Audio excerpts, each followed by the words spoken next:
My wife, Sherry, thought that I didn't know about her plans.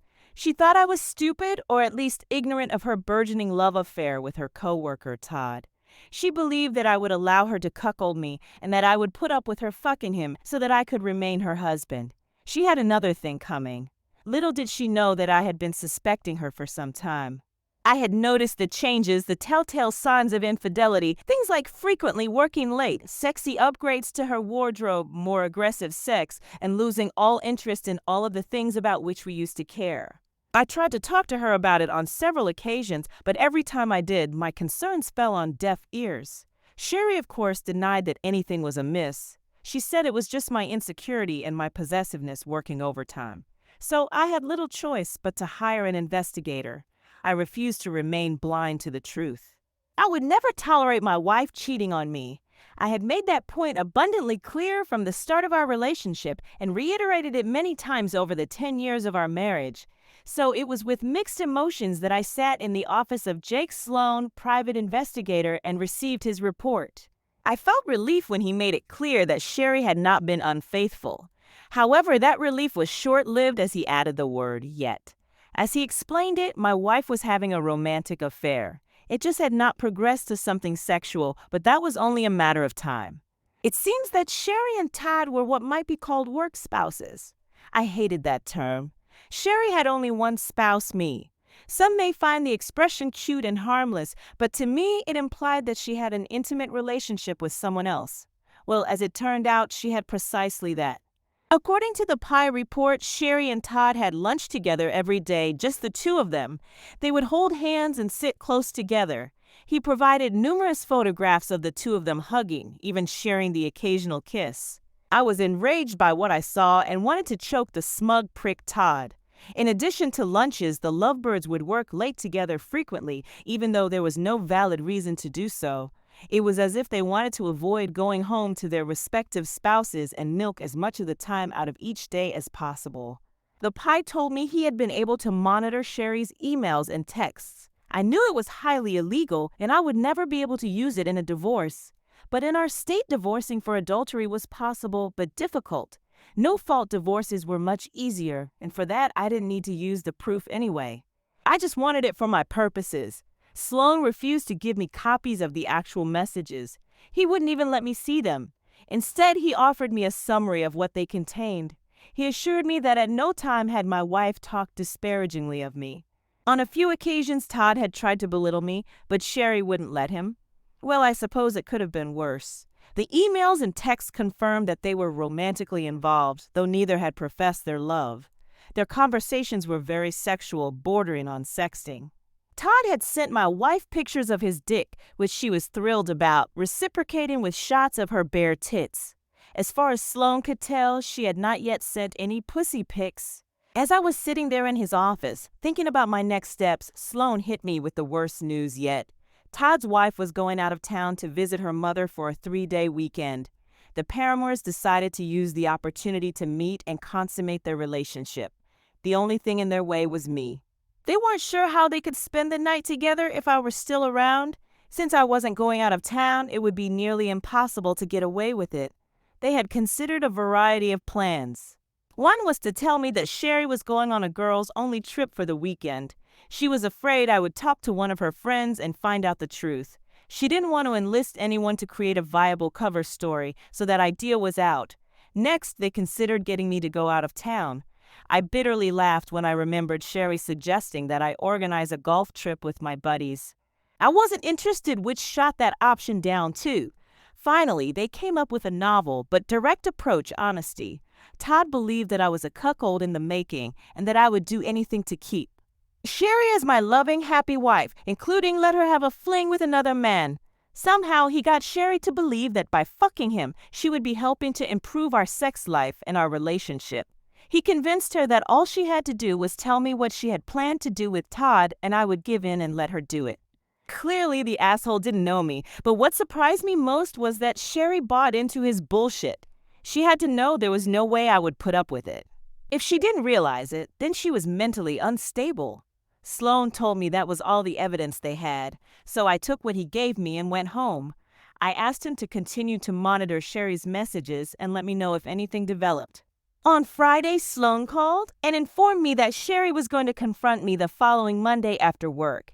She planned to tell me that she was going to go out on a date with Todd that Friday night. This date would start dinner and dancing, but end with the pair spending the night in a hotel room, fucking their brains out. Considerately, she would return home to me on Saturday or maybe Sunday, depending on how much sex they had. Sherry and Todd had rehearsed her entire speech, and they convinced themselves that I would accept her demands. They knew I would be upset, even angry at first.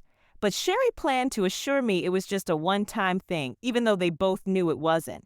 She would try to tell me that afterwards she would have sex with me as a reward for my being so understanding. Knowing that Sherry and I have not had sex in months, she assumed I would be so happy to have Todd's sloppy seconds that I would accede to her desires. How nice of them to think of my needs! I only had 2 days to prepare for the confrontation. Sherry and Todd are jokingly referring to it as the intervention.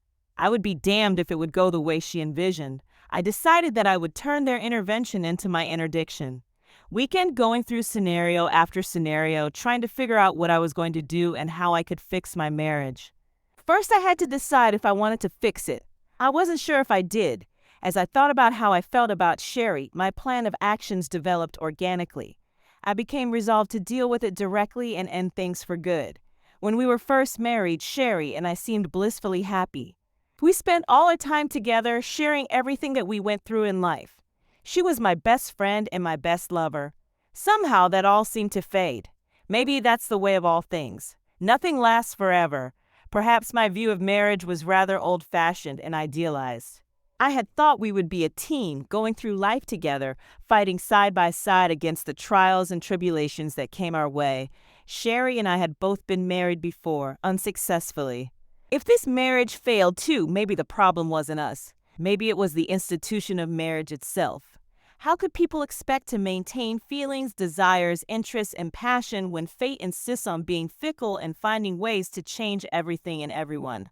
In a world of 30-second sound bites, rapidly evolving culture, social media, and instant gratification, maybe marriage, like the dinosaurs and compact discs, had become obsolete. I thought, if Sherry wants to be with Todd, maybe I should just let her. Then I snapped out of it and came to my senses. No fucking way was I gonna let her cuckold me. I might not want her anymore, but I would be damned if I would let Todd get over on me by claiming my wife. Fuck that. I was ready to fight when my wife called me just after lunch on Monday. Hey, Sherry, I began to call. Everything okay? You never call me at work anymore. I hope nothing's wrong. Hi, honey, she responded. Honey? Really? Did she use that epithet with Todd too? Nothing's wrong. I just wanted to make sure you're going to be home on time today.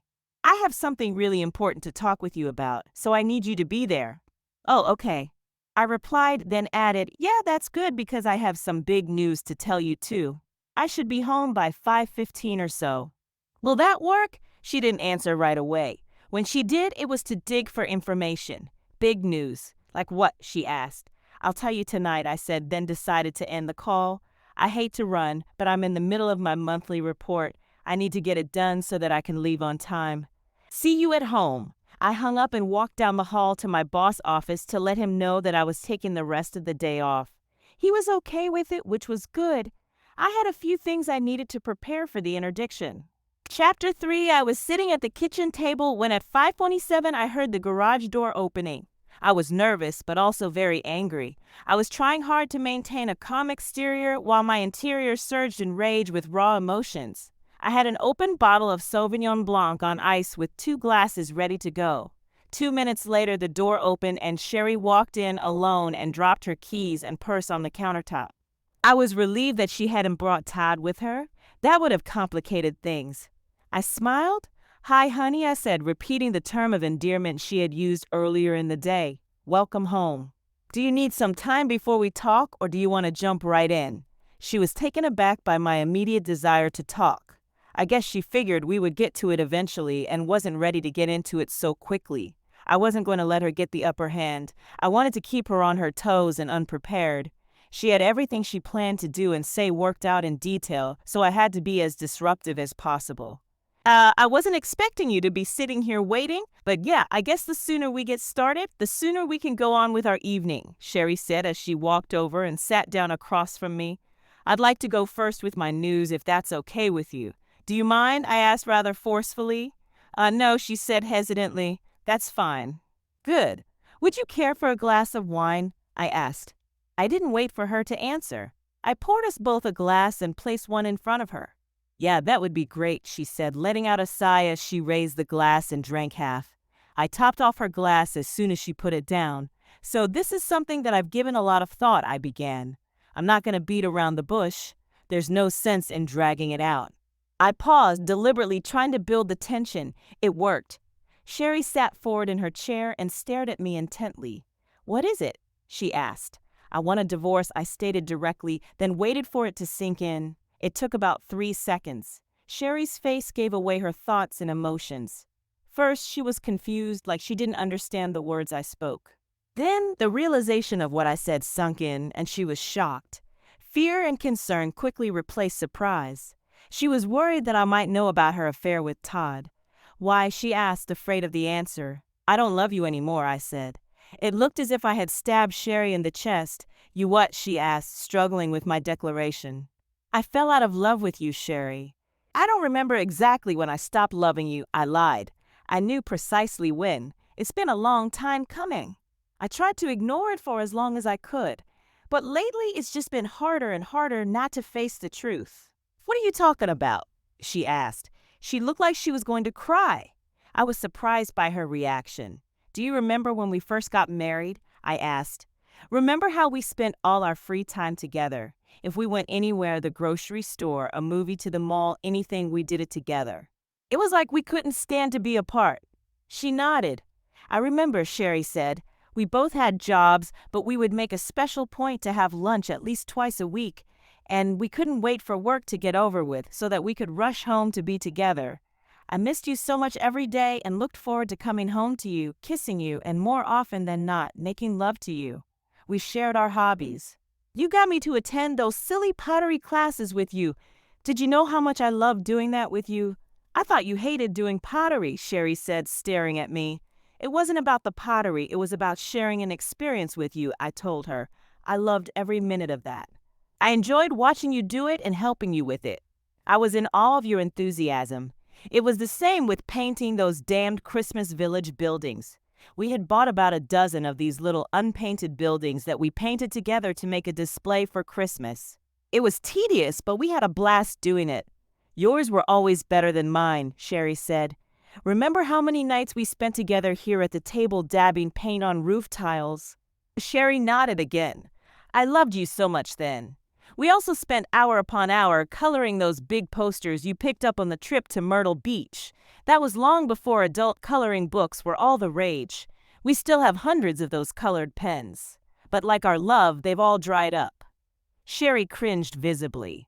My love hasn't dried up. She fired back defensively. I ignored her and pressed on. All our friends used to talk about how envious they were of us. We did everything together. We would take long walks daily holding hands. If I needed to run to the hardware store to get a refill on trim or string for the weed whacker, you would come with me. If you wanted to go shopping for clothes, I'd tag along and wait for you outside the changing room. Yeah, but you hated that. She challenged me. You would be on your phone constantly. You weren't looking at the clothes with me. No, I wasn't. I agreed. I didn't care about what you picked.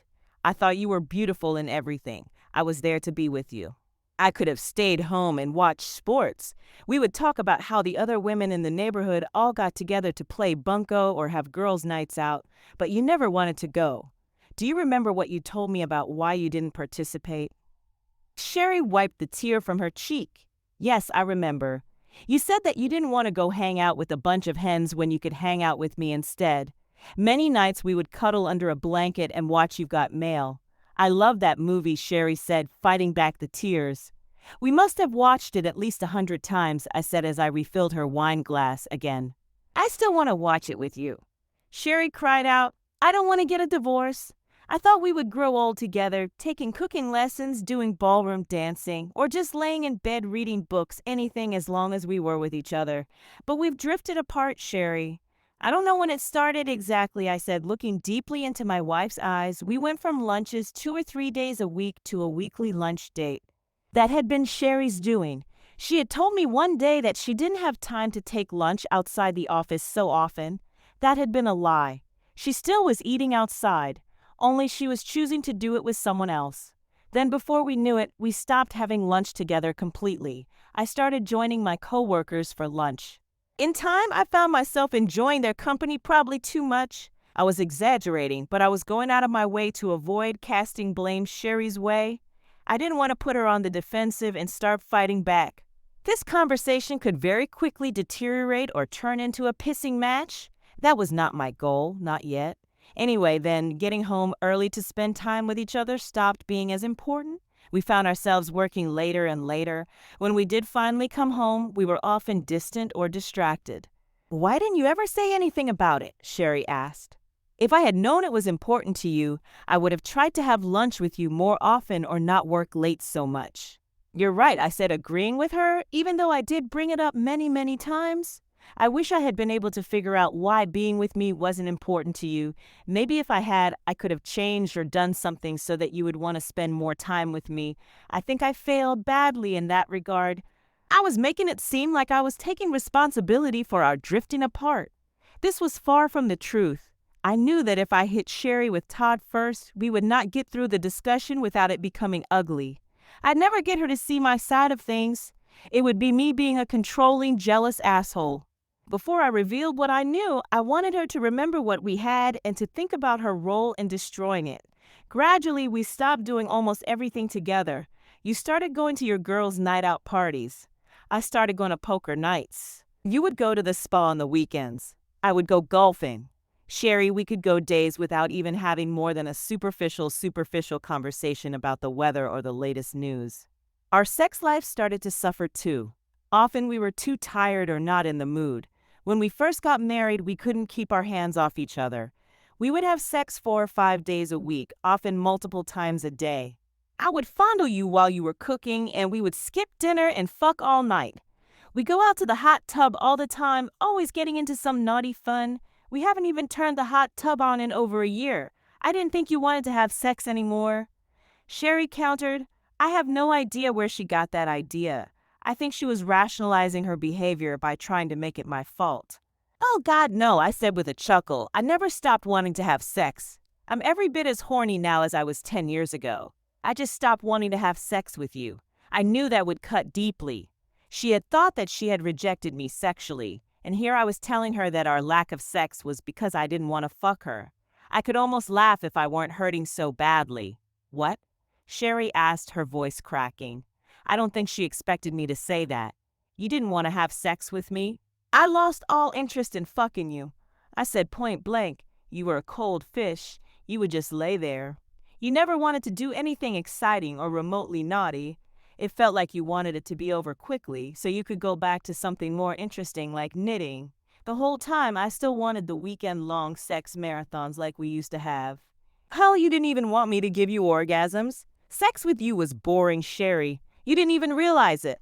But the last few times I fucked you, I faked coming just to get it over with. You did not." Sherry argued. "You came to me." "No. Don't you remember? You insisted I use condoms for sex, even though you were on birth control. You said it was easier to clean up that way since my cum wouldn't be dripping out of you for hours. I told you I didn't like using condoms, but you insisted. You never looked at the condoms, so faking it was easy. I just grunted a bit, rolled off, and threw the empty condom away. I got more pleasure from jerking off than fucking you." "You what?" she shouted. She seemed utterly mortified by the possibility that I didn't enjoy sex with her. Good. My plan was working. "Sorry, Sherry," I said, digging the knife deeper. "It's me, not you." She stared at me for a few moments. Her tears had dried up and her face was red. I wasn't sure if it was from anger, frustration, or embarrassment. I filled her empty wine glass. She picked it up and took a long swig. "It was just a matter of time," I continued, "before we would start finding someone else with whom we wanted to spend our time." I didn't mean me, but she didn't know that. Suddenly, she spoke angrily. "Are you cheating on me? Have you fallen in love with someone else?" "Sherry, you know how I feel about infidelity. I swore a vow to you when we got married, and I take that vow seriously. I know your first husband cheated on you, just like my first wife fucked a coworker behind my back. I would never do that to you, just like I know you would never sink so low as to try to cuckold me by fucking another man. How could you think that I would do that? I'm sorry, she apologized. You're right. I know you wouldn't do that. She looked guilty and couldn't meet my eyes. Her hands were shaking. We're waiting until we get divorced to fuck the first time, I stated, implying strongly that I had a new love interest. Which gets me back to my big news. I've already met with a lawyer and drawn up the papers. You should be served on Friday. Wait, what? She asked, growing frantic. I said you'll be served on Friday with divorce papers. I told her, trying not to grin, it's for the best. That way you can have your freedom back and do what you want. So can I. We can admit that the last 10 years were a waste of our time and move on. They weren't a waste of time to me, she snapped. Oh, come on, Sherry, I said. I think you want this just as much as I do. I mean, let's be real. You haven't wanted to be with me for a long time. Our wedding was a mistake. I'm not the man you want to be with. Yes, you are, she argued. I don't want a divorce. You can't just get a divorce because you want to. I don't want to divorce you. I want to be married to you forever. I love you. I'm sorry, Sherry, but I don't love you anymore. This is a no-fault divorce state, so we can just split all the assets 50-50. I mean, it is remotely possible to get more than half of the assets, but that's only if one of us were to cheat and we could absolutely prove adultery. But neither of us is cheating or likely to do so before Friday, right? So we can make a clean break. I'd like you to come to the bank with me tomorrow so we can divide the money from all our accounts evenly. We'll have to open new accounts, get new credit cards, and change all the utilities. And we'll have to sell the house. I have a realtor coming on Wednesday to get it listed for us. Wait, Sherry shouted, you're moving too fast. I don't know what to do. Please stop. She started crying again.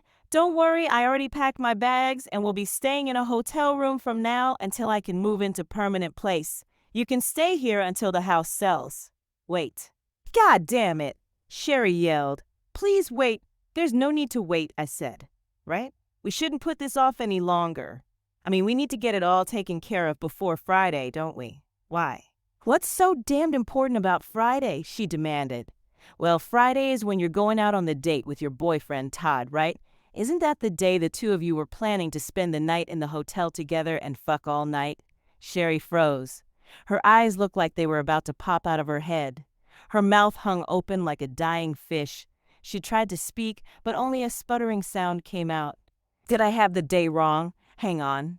I said as I pulled the manila folder out from under a stack of Better Homes and Gardens magazines and flipped it open. I pulled out the summary sheet from the private investigator's report and slid it between us, showing it to Sherry. I pointed out the part that talked about her plans for fucking Todd Friday night. Nope, I'm right. See, it says right here, you and Todd have reservations at the Gaylord Texan for this Friday night. It's not Dash, she started, but I cut her off. It's not what it looks like, I asked her, completing the sentence for you. Oh, do I need to show you the photographs of you and Todd making out at lunch? She stared at me as the tears flowed again. I'm sorry, she said softly. Now I remember when it was I stopped loving you. I said with a big smile on my face. I stopped loving you the day I found out you were planning to turn me into a cuckold with your coworker, just like my ex-wife. I'm sorry, honey, she blurted out, trying desperately to convince me. I don't love Todd. It was just going to be a fling, something to spice up our relationship. I would go be with him for the night, then you and I would have the rest of the weekend to have hot sex like we used to. Todd said you would like it, that it would turn you on and rekindle our sexuality. Yeah, that's how to spice up our sex life. Instead of having hot sex with me, you spice things up by fucking someone else. That makes perfect sense. No, but, well, Dash, she couldn't even get the sentence out. She changed tactics. Todd said you would do it if you want me to be happy. I want you to be happy, I said. I want you to be happy with me like we were once. I don't want you to be happy with some other man. Did you become stupid or something? How could you think I would be okay with this? You had to know how I feel about infidelity. I did, but she struggled for some way to rationalize her actions. This wouldn't be infidelity. I wouldn't be cheating. You would give me your permission. Not in this lifetime, I said. I know that now. I should have realized it all along. I don't know what I was thinking. I guess I was bored and lonely. Todd got me excited again. Bored and lonely. How could you be bored and lonely when we were happily in love and enjoyed all our time together? I don't know, but she began again. Did you ever stop to think that you were bored and lonely because you cut us off? You stopped having lunch with me. You stopped spending time with me and doing things with me. You chose to avoid me and put yourself in that situation. You chose to spend your time with him instead of me. So, if you were bored and lonely, you created that condition specifically so Todd could take away the boredom and loneliness. I don't think I did that, she said as she stared at me. She shook her head. No, I can't believe I would do that. I thought you stopped coming to have lunch with me because you told me to. Don't you remember? You kept telling me you were too busy. Then, one Wednesday, our lunch date day, I showed up to pick you up, and you didn't even bother to come to the lobby to tell me you couldn't go. You texted me to go on and eat lunch without you. I stopped coming after that, and you never once even brought up the fact that we stopped having lunch. I don't think you even realized it. Sherry looked down at her hands. I didn't. You were so caught up in your world to notice you were losing me. You were all about you and Todd. Well, now you can have him. I don't want him. She fired back, looking up at me. I want you. I want us. I want us like we used to be. I'm sorry. I fucked up. I gave up on us. It's too late, I said, shaking my head. You can't mean that. I haven't cheated on you. We haven't done anything. I won't see him again. I swear it. I'll quit my job. I still love you. You cheated on me every way a wife can accept one, but that's the most important one. We didn't have sex. I was stupid. I was infatuated with Todd. I didn't love him. I only ever loved you. I don't know what I was thinking. I would have gotten over him and come back to you once I got it out of my system. But it's over now. I see it now. I know. It was stupid. I was stupid. Todd doesn't mean anything to me. Please, baby, please. Don't leave me. It isn't that easy, Sherry. Why can't it be? I fucked up. I did. But you stopped me before I went too far. You already went too far. I disagreed. Having sex only would have sealed the deal. I didn't do anything. We were only friends, she exclaimed. You were supposed to be friends with me, more than someone else, I countered. I have a lot of female friends. I don't kiss them. I never took our time to spend with them. I never replaced you with them, and I never once plotted to fuck them and coerce you into accepting it. Sherry lowered her head into her hands, sobbing openly. I'll never neglect you or take you for granted again. I swear it. Please, can't we treat this as a big mistake? Can't you forgive me and give me another chance? This is not fucking Monopoly where you can get a jail out of free card. I told her you didn't just make a big mistake. You forsook our love and gave your heart to another man. No, he never had my heart. My heart was always yours, and you were going to give him your body. But I didn't. You stopped me.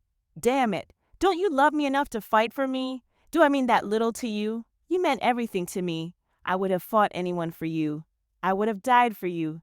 Now, I wouldn't piss on you if you were on fire. Sherry let out a shrieking wail. She grabbed my hands and tried to pull me to her.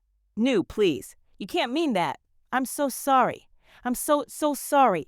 You have to believe me. I believe you're sorry, I said. That shows me you're not a completely self-absorbed and heartless bitch. Then, can you give me another chance? Please, I'm begging you. Please don't throw me away. I'm not throwing you away, Sherry. You did it for me. I truly do believe you're sorry. I do. Maybe someday I can forgive you. But it doesn't change anything. I do not love you any longer. It's over. But don't worry. You always have Todd to comfort you. Todd's married, she said between sobs. He only wanted to fuck me. He didn't want a relationship. I chuckled. Well, he may have a change of heart now. I'm sure his wife had a lot to say to him today when he got home. She and I are using the same divorce lawyer. Sherry's mouth fell open again. I pushed the manila folder across the table to her. The full report from the investigator is in here, along with the photos of you and Todd. His wife has a copy. Also, there is all the information from my attorney about the divorce and how we propose to divide the assets. I suggest you read it all over. No, baby, please. She begged. Don't do this. If you do want to go to the bank with me tomorrow, call me and let me know. I got up from the table and walked out of the house to the sound of my wife crying. Epilogue. Sherry fought the divorce. I didn't want a lengthy or expensive legal battle. So when the judge suggested we go to marriage counseling, I agreed. The counseling helped more than I expected. Sherry and I got in touch with our feelings. We communicated about everything openly and judgment-free. She was able to come to understand why she had fallen prey to Todd's advances and nearly lost me in our marriage in the process. I was able to explain my pain and the humiliation she caused me. The counselor was proud of the progress we made. After a few sessions, I moved back into the house. We had hot makeup sex several times. Sherry was very willing to do anything I wanted sexually, from swallowing when she blew me to anal sex to even offering to bring one of her girlfriends into our bed for a two-girl threesome. I never took her up on the offer. Sometimes it's the thought that counts. After a year, we were back to the loving couple we had been when we first got married. Sherry had changed jobs and now worked at my company. We rode to and from work together and had lunch together every day. We didn't do it because we felt obligated or controlled. We did it because we wanted to be together. In fact, we did almost everything together. We broke out the little Christmas village and finished off painting two of the pieces we had abandoned years before. We signed up for another pottery class and enrolled in ballroom dancing. I even found the box with all of the colored pins. Much to my surprise, they hadn't dried up after all. One evening, as we cuddled under a blanket, eating popcorn and watching You Got Mail, Sherry kissed me and said, "Thank you for giving me a second chance." I smiled at my loving wife and told her that's what you do when you love someone. She bit her lip, then spoke up. "Honey, I do have something important I need to talk to you about, though." I could see tears welling up in her eyes. I felt my heart skip a beat and panic start to set in. Before I could say anything, Sherry continued, "I'm pregnant." "You're gonna be a daddy."